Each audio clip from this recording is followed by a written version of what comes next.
Morning, MGTOWs. Just enjoying a nice Sunday morning. Got some rain. It looks like the lawn's starting to green up a little bit.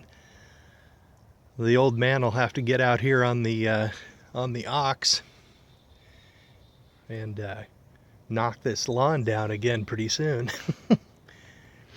Good times. Yeah, his deal with me is that if I bought a riding lawnmower, he'd keep the lawn mowed for me. I was just talking to a couple of MGTOWs, and I was surprised at how few people understand fractional reserve lending. And dudes, that's like one of the most important lessons of a MGTOW. Well, other than the marriage thing, which is, of course, the whole point of it all. But basically, it's like some people are under the impression that when the banks get money, like a deposit, and then they turn around and loan that deposit out to people. And man, if people believe that, then there's really no point in buying things like precious metals or bitcoins, and banks should never fail. And it's a crazy thing. But I mean, it's extremely important that especially MGTOWs, because we don't have a big, huge support network usually. Usually, if a man doesn't man up and do the marriage thing,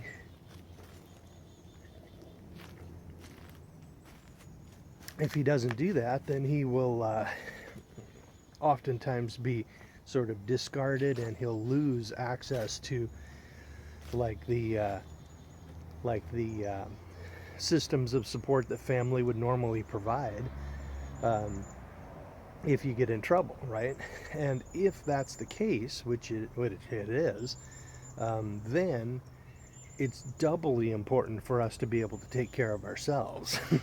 And if you're going to do that, you've got to understand how the financial system works.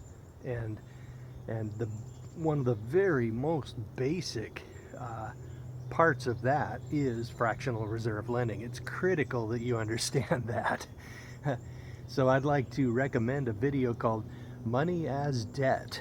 It's a very it's an awesome little animated thing that really explains how the fractional reserve system works and how it came about and stuff like that.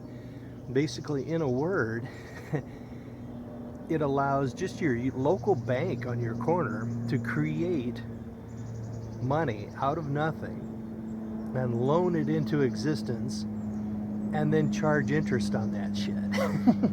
And there are capital requirements. A bank is supposed to have there's they're very closed mouthed and very they play their cards really close to their chest when it comes to capital requirements. But basically, a bank is able to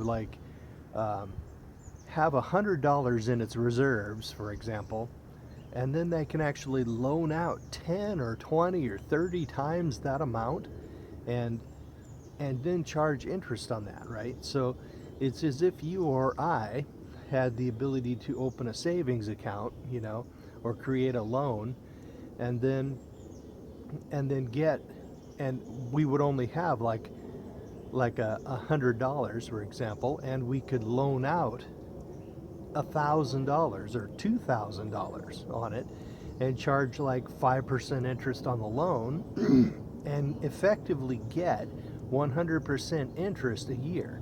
So you'd have $1,000, and you would get $1,000 a year interest off of that.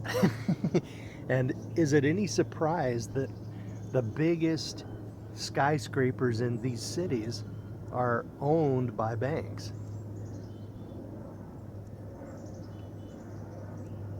So imagine if you could just have $1,000 and get $1,000 a year interest. That's usury. If you, I mean, it's an immoral thing, and you're not supposed to be able to do that shit. But the banks do it all the freaking time, and it's crazy.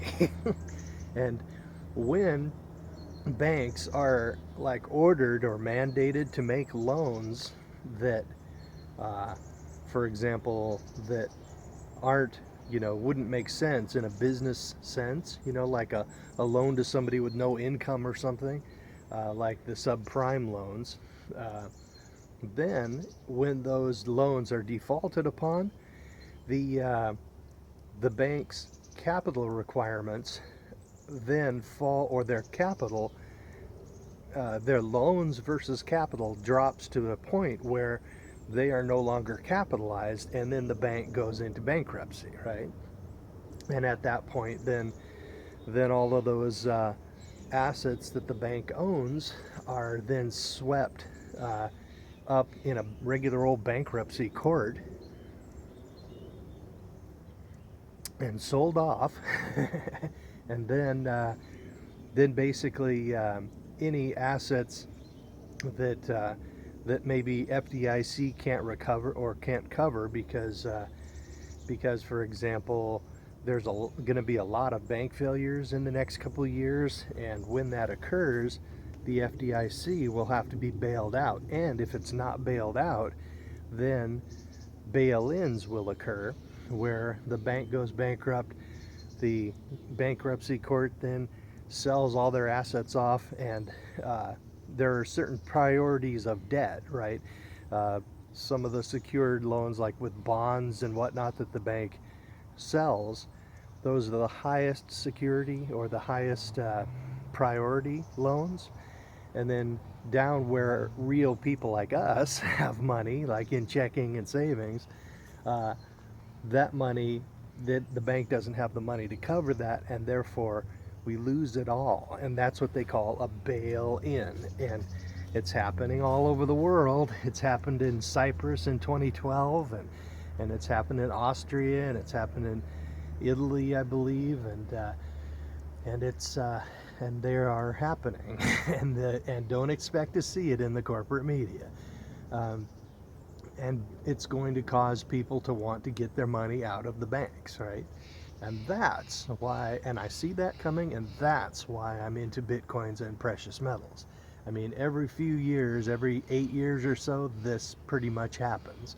The banking system freezes up, and the economy goes into a nosedive, and we drop into a recession.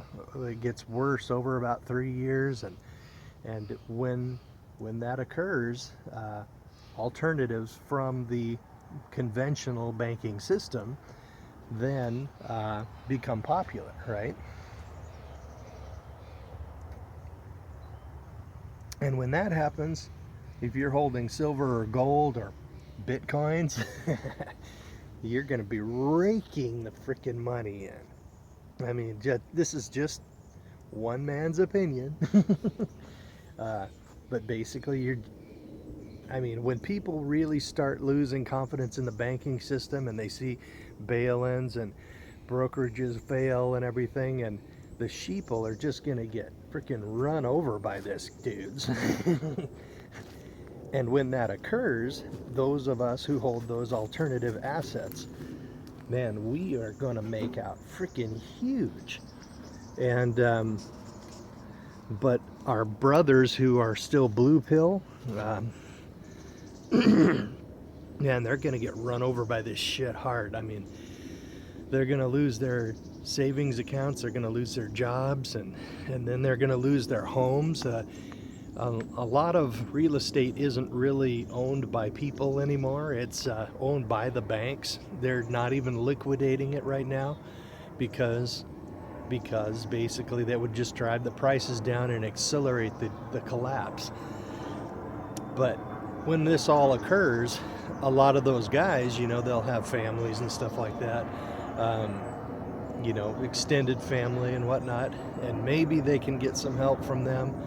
But MGTOWs who have basically decided that marriage is not in our interest, and we are no longer supporting the community in a lot of ways, we can't expect to be welcomed with open arms in like our extended family's houses because, you know, we're MGTOWs, right? So, and nobody really gives a fuck about us. We're guys, and we could end up homeless, you know? So it's critically important that we look out for ourselves. And kind of like Fight Club, you know, how Tyler Durden was handing out homework assignments. I would like to hand out a homework assignment. Please watch Money as Debt. I'm going to put a link in the more the video info area. And you know, it's like critically important information. It'll wake you up if you don't already know this. So don't get married, guys. And have a good weekend.